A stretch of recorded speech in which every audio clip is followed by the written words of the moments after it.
Saudara-saudari yang terkasih dalam Tuhan,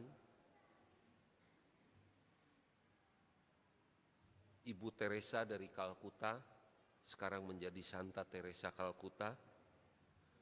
Sewaktu menerima hadiah Nobel, dia menyampaikan sebuah katakanlah pidato atau tepatnya seperti berkhotbah, karena ia mengajarkan Tuhan yang murah hati.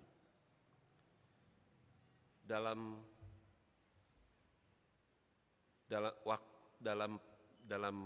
katakanlah pidatonya itu, beliau menyampaikan di antaranya ada dua kisah dari pengalaman hidupnya yang bagi saya sangat menarik. Kisah pertama, Bunda Teresa itu suatu kali dilapori orang. Ibu, ada satu keluarga Hindu dengan 8 anak yang sudah berhari-hari kelaparan, tidak makan. Seorang ibu dengan 8 anaknya. Maka Ibu Teresa membawa sedikit beras untuk keluarga itu.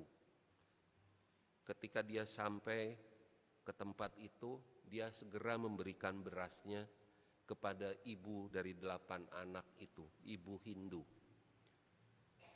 Yang mengejutkan Bunda Teresa adalah ibu itu segera membagi 2 berasnya dan mengantarkannya kepada tetangganya yang Muslim, yang juga sudah berhari-hari tidak makan.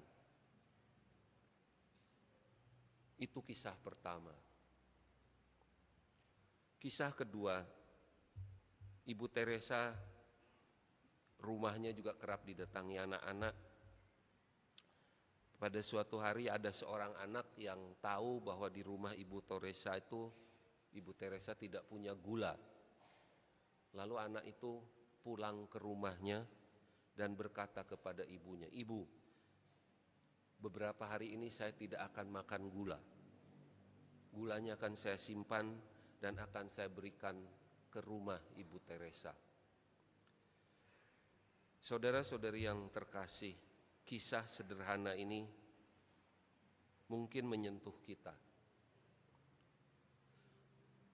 Apa sih makna kemurahan hati? Kita bisa belajar dari mereka-mereka ini. Kemurahan hati tidak membeda-bedakan golongan. Siapapun dia, bisa kita beri kemurahan hati kita. Seperti ibu Hindu yang berbagi dengan ibu Muslim yang sama-sama kelaparan. Untuk murah hati tidak harus kaya. Orang yang sangat miskin seperti ibu tadi saja tetap bisa berbagi. Itu bukan masalah harta milik, tetapi masalah kebebasan hati. Orang miskin bisa hatinya lebih bebas daripada orang kaya, sehingga lebih mudah berbagi. Kemurahan hati juga dari kisah si anak yang berbagi gula tadi, itu juga berarti keberanian untuk membatasi keinginan. Keinginan untuk mengkonsumsi, mengurangi konsumsi. Si anak tadi keinginan untuk mengkonsumsi gula dikurangi. Dan saya kira makna puasa di dalam tradisi agama-agama adalah seperti itu. Kita mengurangi konsumsi bukan hanya demi mengurangi konsumsi, tetapi untuk lebih murah hati, untuk berbagi. Saudara-saudari yang terkasih, dalam Injil yang kita baca hari ini, Yesus mengungkapkan perumpamaan tentang kerajaan Allah. Ia ingin mengajarkan apa sih kerajaan Allah itu? Saya kira dari bacaan Injil hari ini tidak lain tidak bukan. Kerajaan Allah akan menjadi terwujud, akan terlaksana di dalam hidup manusia di bumi ini kalau orang murah hati. Dalam bacaan Injil hari ini yang diajarkan Yesus apa?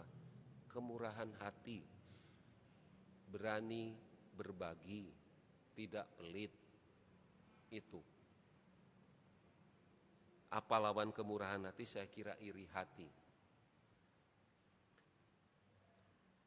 Saudara-saudari yang terkasih, Apa sih syarat supaya kita bisa murah hati? Syaratnya mudah tapi sulit dilaksanakan.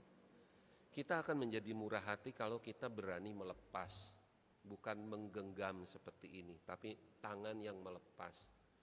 Tidak mungkin memberi kalau kita tangannya mengepal seperti ini. Tangan mengepal untuk memukul, bukan untuk memberi.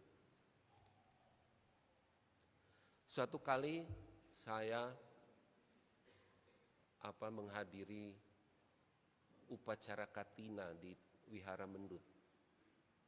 Upacara Katina itu adalah hari raya, salah satu hari raya Buddha ketika orang, umat terutama, berbagi atau membagi derma untuk para biku, untuk sangha istilahnya, sangha atau komunitas para biku. Jadi mereka membawa persembahan entah berupa makanan, entah berupa jubah atau apapun, pokoknya barang-barang material. Pada waktu itu Biku Panyavaro berkhotbah tentang Hari Raya Katina. Mungkin kita bisa belajar dari mereka. Seperti kita ketahui pada Hari Raya Katina umat memberi persembahan. Seperti kalau kita dalam perayaan Ekaristi kolekte, ya, membawa persembahan. Biku Panyavaro menjelaskan. Dia mengatakan begini. Hidup itu, hidup yang sejati itu bukan menggenggam tetapi melepas. Nah, maka kita harus belajar melepas lewat hal-hal kecil, hal sederhana. Di antaranya adalah lewat memberi persembahan. Kalau kita melepas atau memberi barang saja tidak bisa, bagaimana memberi yang lebih besar? Mungkin nyawa kita, hidup kita untuk orang lain, katanya. Lalu dia menggunakan perumpamaan seorang ibu. Hidup itu seperti seorang ibu yang mengandung anaknya. Ketika anak itu dikandung dalam perut atau rahim ibu, selama 9 bulan anak itu si janin berada bersama ibunya, dekat sekali menjadi bagian tubuhnya. Ketika lahir, mulai lepas, sudah tidak menjadi bagian tubuhnya, tetapi masih sangat dekat. Harus disusui, dirawat, dipeluk, segala macam itu. Semakin anak itu besar, melepasnya makin jauh. Sekolah TK sudah mulai tidak seharian di rumah. Setelah remaja, pacaran, mulai jarang bisa didekati oleh orang tuanya. Melepas lebih jauh. Setelah makin dewasa menikah, semakin jauh lagi melepasnya. Sudah menjadi bukan milik si ibu itu, tapi milik suami atau istri dari anaknya. Juga ketika anaknya mungkin harus meninggal duluan, ibu itu juga harus melepas. Nah, saudara-saudari yang terkasih, kemurahan hati hanya mungkin kalau kita berani melepas.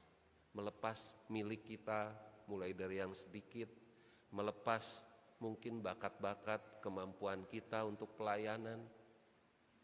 Dan ketika kita semakin berumur, semakin tua, kita juga harus melepas banyak hal. Melepas apa? Melepas kekuatan badan kita, melepas kesehatan kita. Semakin tua, semakin lemah, semakin rapuh. Dan pada akhirnya, kita juga harus murah hati untuk melepas nyawa kita sendiri, mau tidak mau. Tetapi kalau itu tidak dilatih, lewat kemurahan hati dalam hidup keseharian, mungkin kita nanti susah mati. Karena susah melepas nyawa kita sendiri. Karena kita tidak terlatih untuk melepas hal-hal kecil dan sederhana dalam kehidupan sehari-hari. Maka mungkin bagi orang yang susah mati perlu bertanya, apakah selama hidupnya dia cukup murah hati? Tanya yang sudah mati tidak bisa, karena sudah tidak bisa jawab. Bapak Ibu, saudara-saudari yang terkasih, setiap kali kita merayakan Ekaristi, saya kira di situ juga Tuhan memberi teladan kita untuk murah hati. Di dalam Ekaristi, Tuhan memberikan dirinya sehabis-habisnya untuk kita, umatnya. karena kita berharga. Jadi setiap kali kita merayakan Ekaristi, sebetulnya kita diingatkan untuk belajar murah hati. Bapak Ibu, saudara-saudari yang terkasih, kemurahan hati dikotbahkan gampang, tapi dilakoni sulit. Saya juga cuma bisa khotbah, kadang-kadang saya juga tidak murah hati. Maka mari kita dengan rendah hati mohon bantuan Tuhan supaya kita dimampukan untuk melatih kemurahan hati di dalam hidup kita sehari-hari. Tidak perlu menunggu kaya. Mungkin sebagian besar di antara kita tidak akan kaya, ya. Tetapi kita bisa belajar murah hati. Mulailah dengan memberi senyum, mulailah dengan menyapa, mulailah dengan berbagi sedikit benda yang kita punya bagi orang-orang yang lebih membutuhkan. Mari kita belajar murah hati seperti Tuhan sendiri murah hati kepada kita.